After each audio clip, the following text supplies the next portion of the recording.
Pemirsa, seruan agar sistem program pendidikan dokter spesialis dibenahi kian menggema. Pengawasan dan perlindungan terhadap peserta didik harus diutamakan agar praktik perundungan dapat dicegah. Harapannya pemirsa, kelak tercipta sistem pendidikan yang aman, sehat, dan berkualitas. Selengkapnya dalam Benang Merah, kasus Aulia dibedah, dokter berbenah.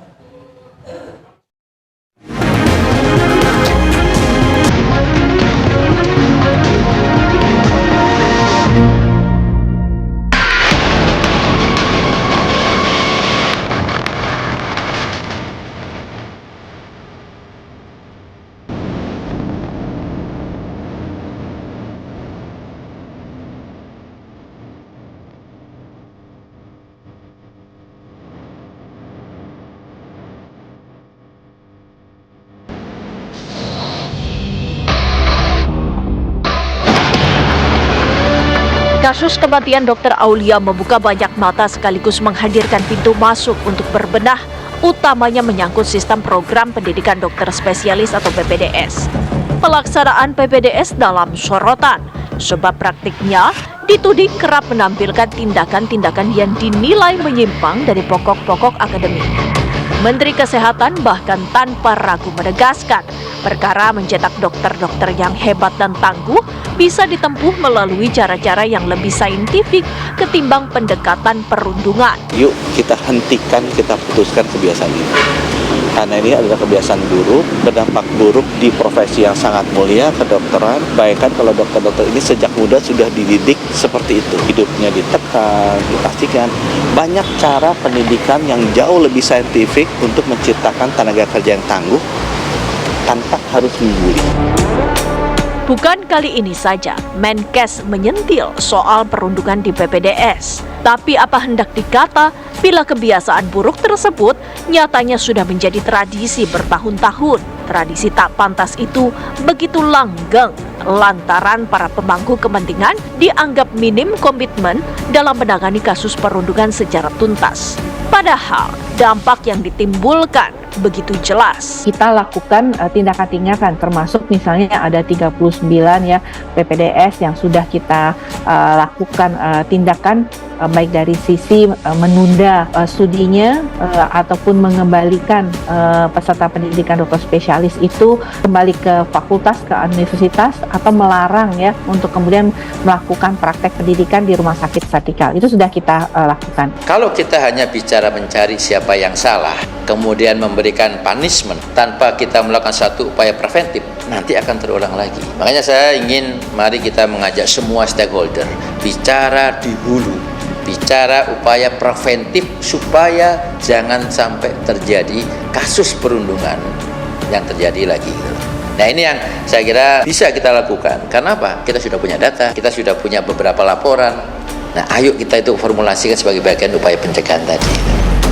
Kementerian Kesehatan mencatat pihaknya menerima tidak kurang dari 1.000 laporan peserta didik PPDS dari sejumlah universitas, di mana sebanyak 30% diantaranya atau sekitar 300 laporan terindikasi sebagai kasus perundungan. Sampai dengan hari ini itu sudah ada sekitar 1.800 ya yang memberikan laporan. Laporan melalui kanal tadi ya, kanal yang kita buka. Nah, dari 1.800 itu ada 400 itu memang masuk kategori perundungan. Yang lainnya bukan, hanya laporan-laporan biasa ternyata ya. Dari 400 tadi ada 275 itu terjadi di rumah sakit vertikal milik Kementerian Kesehatan. Sisanya sekitar 125 itu terjadi di rumah sakit daerah yang juga melakukan pendidikan.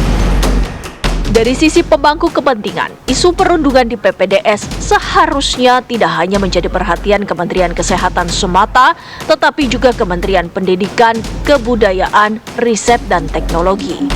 Apalagi Mendikbudristek sudah menggaungkan komitmennya dalam mengatasi masalah perundungan hingga pelecehan seksual di dunia pendidikan. Kasus kematian Dr. Aulia menggoreskan catatan buram dunia pendidikan dan kedokteran. Terlebih, peristiwa itu terjadi kala pemerintah sedang berupaya melakukan reformasi kesehatan dan pemerataan dokter di tanah air. Kemenkes pun dinilai sudah waktunya berbenah menyangkut banyak hal. Salah satunya soal ketentuan beban kerja di rumah sakit pendidikan tempat para calon dokter spesialis meningkatkan kompetensinya. Semestinya tertera aturan jelas berapa jam mereka bekerja di rumah sakit. Selain itu, satu hal yang tidak kalah penting disuarakan, yakni mesti ada insentif yang pantas untuk mereka. Kita sendiri pada saat pendidikan berada di dalam satu fasilitas pelayanan kesehatan yang di situ kita hanya murni pendidikan, tidak masuk di dalam aspek pelayanan itu, sehingga nggak ada kemudian kita mendapatkan insentif pada saat itu. Nah, itu yang menjadi berat. Kenapa menjadi berat? Karena biaya pendidikan itu ya mulai dari masalah fotokopi, terus kemudian termasuk juga ada hal-hal yang berkaitan nanti kita bicara penelitian dan sebagainya.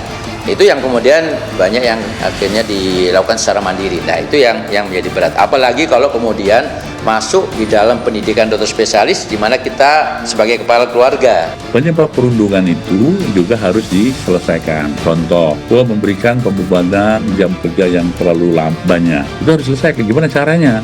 Yuk diatur. Termasuk tadi perundungan yang verbal, yang fisik, itu tidak dilakukan lagi. Nah, kalau ini menjadi bagian dari kita semua, maka kita akan membuat sistem pendidikan kesehatan di Indonesia ini, terutama kedokteran, itu memang diharapkan masyarakat. Jadi masyarakat akan mendapatkan dokter yang profesional, yang ahli, dan juga mempunyai suatu budaya kerja yang baik. Seruan berbenah menyangkut program pendidikan dokter spesialis dimaksud mesti pula mencakup perbaikan tata kelola PPDS, penyusunan mekanisme pengaduan yang efektif dan aman, hingga penegakan aturan yang tegas terhadap segala bentuk perundungan. Bagaimana kita monitoring dan evaluasi di dalam proses penyelenggaraan pendidikan itu, termasuk tadi itu, kita membuat SOP tadi. Nah, SOP inilah yang kemudian menjadi satu dasar, termasuk juga bagaimana filter pada saat menjalani pendidikan dokter spesialis. Bicara masalah pendidikan, berat tadi berat kenapa? Harus ketahanan fisik, mental, termasuk tambahan lagi kemampuan finansial. Ya, ini tiga hal yang saya kira perlu ada daya ungkit yang juga dilakukan, baik itu dari aspek personalnya untuk menyiapkan dirinya, yang kedua dari aspek regulasi, termasuk dari aspek institusi pendidikan dan rumah sakit pendidikannya. Semua penyelenggara PPDS harus bersikap lebih terbuka ya, lebih terbuka, dan juga diberikan kesempatan untuk memberikan masukan dari mahasiswa peserta PPDS ataupun keluarganya terhadap semua proses pendidikan yang terjadi di kampus ataupun di rumah sakit terkait. Kemudian selain itu kita juga harus bisa memberikan jaminan bahwa yang memberikan masukan, memberikan feedback ya, memberikan kritikan secara konstruktif ini juga harus dijaga ya, artinya tidak kemudian setelah memberikan masukan ada ancaman. Di ujung nanti, pembenahan sistem PPDS diharapkan dapat menciptakan sistem pendidikan yang aman, sehat, dan berkualitas. Terlebih, menyangkut bidang kesehatan yang didambakan mampu memberikan pelayanan kesehatan terbaik untuk publik.